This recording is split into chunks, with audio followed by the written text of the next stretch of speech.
ग्राम पंचायत सतगुआ का लल्लू अहिरवार न्याय के लिए कानून के दरवाजे खटक खटक कर हो गया हैरान, फिर भी नहीं मिल रहा है न्याय। टीकमगढ़ जिले के लिधौरा थाना क्षेत्र के ग्राम पंचायत सतगुआ में लल्लू अहिरवार प्रशासन से न्याय की गुहार लगाते हुए दर दर की ठोकरें खा रहा है, लेकिन कानून व्यवस्था इतनी मजबूत होते हुए भी गरीब को न्याय दिलाने में कहीं न कहीं लापरवाह होती नजर आ रही हैं, जिसके चलते एक गरीब मजदूर को न्याय नहीं मिल पा रहा है। 7-8 माह थानों के चक्कर लगा लगा कर परेशान हो गया, लेकिन न्याय नहीं मिला, क्योंकि उसके बड़े भाई जयराम अहिरवार और भतीजे राजेंद्र अहिरवार आए दिन लड़ाई करते, गंदी गंदी गालियां देते परेशान करते हैं तथा जान से मारने की धमकियां देते हैं। छोटी छोटी बातों पर लिधौरा थाने जाकर रिपोर्ट कर देते हैं, कहते हैं तुम्हें यहाँ रहने नहीं दूंगा। इसलिए मैं और मेरे 3 लड़के दिल्ली में रहते हैं, यहाँ पर मेरी पत्नी और बहू रहती है, उनको भी सही से रहने नहीं देता, गालियां देता रहता है, क्योंकि राजेंद्र अहिरवार पुलिस में है, जिस वजह से मेरी कोई सुनवाई ही नहीं होती है। न्याय मिले तो कैसे मिले, दर दर की ठोकरें खाता फिर रहा हूँ, लेकिन कुछ नहीं हो रहा। मिल रही तो केवल आशा है, जिस कारण से दिल्ली में रहकर मजदूरी कर अपने परिवार का भरण पोषण करके पेट पालता हूँ। लल्लू अहिरवार और उसकी पत्नी ने बताया कि हमने पिछले कुछ समय पहले एक कुशवाहा की जमीन खरीदी थी, तो वो उसी जमीन को हड़पने के लिए गालियां देता तथा जयराम ने दारू के नशे में पूरे कपड़े उतारकर नग्न होकर गालियां देता है, जिसका वीडियो हमारे पास है। राजेंद्र पुलिस में होने पर झूठे आरोप लगाकर थाने में रिपोर्ट करता रहता है और कहता है कि जमीन तो तुमसे छुड़ा ही लूंगा और तुम्हें पूरे घर को जेल की हवा खिलाकर ही दम लूंगा, इसी प्रकार धमकियां दिया करता है। इस कारण हम दिल्ली में मजदूरी करके पेट पालते हैं। लल्लू और उसकी पत्नी द्वारा मीडिया के माध्यम से प्रशासन से न्याय की गुहार लगाए। अब देखना है कि खबर देखकर कर न्याय मिलता है कि नहीं, या यूं ही गरीब मजबूर भटकता रहेगा, क्योंकि इस प्रकार के कानून के रक्षकों पर कोई कार्यवाही होती या नहीं। आपका क्या नाम है? गुड्डी। कहाँ की हो?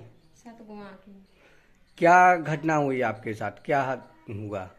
ये हुई है कि जब से वो जमीन ली, जब से राजेंद्र और जयराम परेशान कर रहे हैं, जब से हम सुख में नहीं रह पा रहे। राजेंद्र और जयराम आपके पड़ोसी हैं क्या, कौन है? पड़ोसी परिवार के हैं। अच्छा, तो क्या बोलते हैं? ये बोलते हैं कि तूने यहाँ क्यों जमीन ली, यहाँ जमीन क्यों ली तूने, उल्टा सीधा गाली दे, तू बुरी बुरी गाली देते हैं। परेशान है कि क्यों ले ली तूने जमीन, तेरे को छोड़ने पड़ेगा, तो हम ऐसा करेंगे वैसा करेंगे।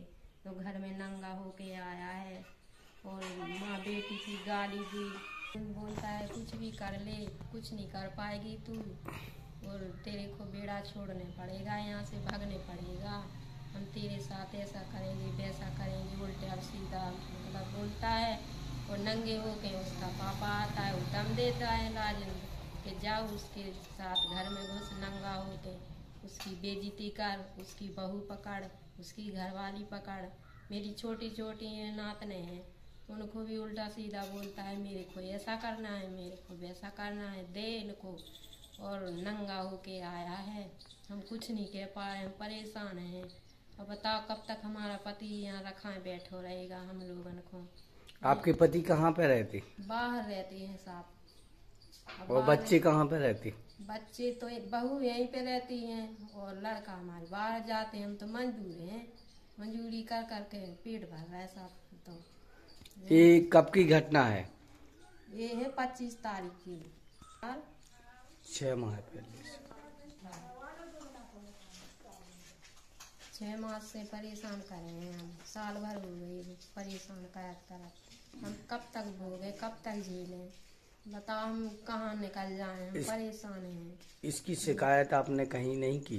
की है, टीकमगढ़ गए और वहाँ आवेदन दिया है, तो वहाँ सागर पहुँचो और भोपाल और सब जगह पहुँची, मतलब सुनाई नहीं हुई हमारी, कहीं से भी सुनाई नहीं हुई?